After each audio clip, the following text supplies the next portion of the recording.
Un saludo muy especial para todas aquellas personas que nos están viendo. En esta ocasión, junto con mi compañero Wilson González y Betsy Quintero Portillo, quienes hacemos parte de la maestría en Pedagogía Crítica. Sin más preámbulo, vamos a presentar brevemente 3 fundamentos postulados de la pedagogía crítica. Primeramente, para ponernos en contexto, es importante recordar a qué hace referencia la pedagogía crítica, que de acuerdo con Ramírez, considera que la pedagogía crítica es un proceso educativo desde la perspectiva de la comunicación en acción. Examina, entiende, interpreta y modifica los desafíos tangibles que impactan en una comunidad específica. Contempla la educación como una oportunidad para identificar problemas y explorar posibles soluciones en consonancia con la riqueza de la cultura propia. Los 3 fundamentos seleccionados corresponden a los siguientes. Primer fundamento, investigación, acción participativa, representada por Orlando Fals Borda, el cual fue un investigador y sociólogo colombiano, además de ser uno de los grandes ideólogos de la educación universitaria en Colombia. Dentro de la investigación, acción participativa, se estableció referentes teóricos que cuestionaron de forma sustancial los modelos sociales, académicos e intelectuales hegemónicos en la segunda mitad del siglo XX.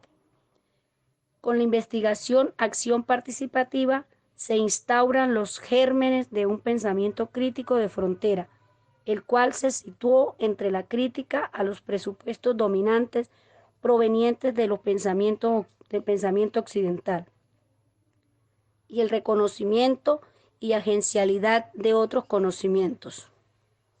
En resumen, implica que el investigador, profesor, instructor, maestro, docente, activista, dirigente, se involucre con las comunidades en un proceso de autoconocimiento de la vida individual y colectivo de las personas y comunidades, comprometidas con el proceso, conocimiento, acción transformadora y autoorganización con un sentido absoluto de aprendizaje activo, partiendo de la ignorancia o falta de conocimiento, dispuesto a aprender con la gente que también se irá autodescubriendo.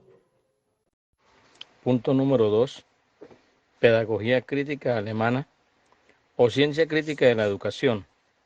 Está representada principalmente por autores como Mollenhauer, Karnfia, Adorno, entre otros, los cuales tratan primeramente en dar respuesta a algunas de las preguntas como ¿qué hace crítica a la pedagogía crítica?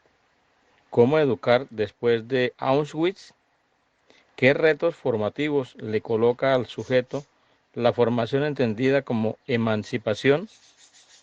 Teniendo en cuenta este postulado, se levanta en la posguerra para ellos era muy importante conocer la forma de enseñar después de conocer todo lo que pasó en Auschwitz, en el cual el más importante y altamente organizado de los campos de exterminio nazis fue el espacio donde más personas murieron asesinadas durante el Holocausto. Por lo tanto, la enseñanza después de esta situación social, política y económica del territorio era importante.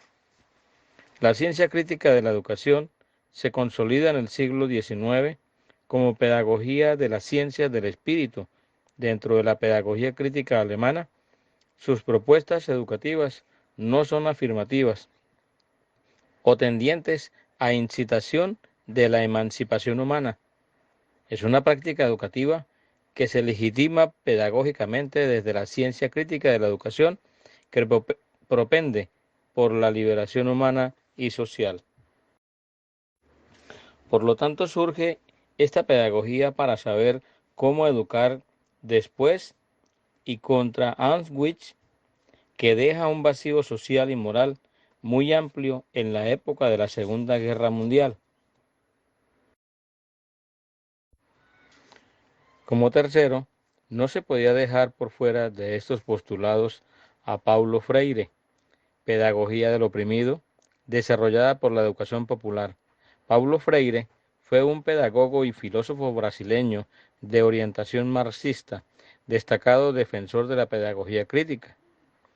Dentro de su obra Pedagogía del Oprimido, Paulo Freire considera que el educador debe involucrarse en los procesos históricos de los sectores populares, observando cuáles son sus universos de vocabulario, considerando que en una estructura de denominación el lenguaje y la experiencia están alineados de las maneras de hablar y pensar del mundo.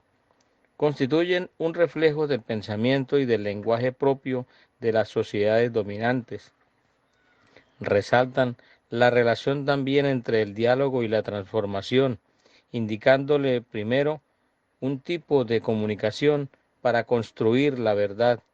Por lo tanto, el docente debe tener la capacidad de conocer el universo cultural, histórico y lingüístico de sus estudiantes, para así poder organizar ideas y conocimiento de forma sistematizada y a partir de allí poder crear todos los procesos para que la alfabetización sea una realidad.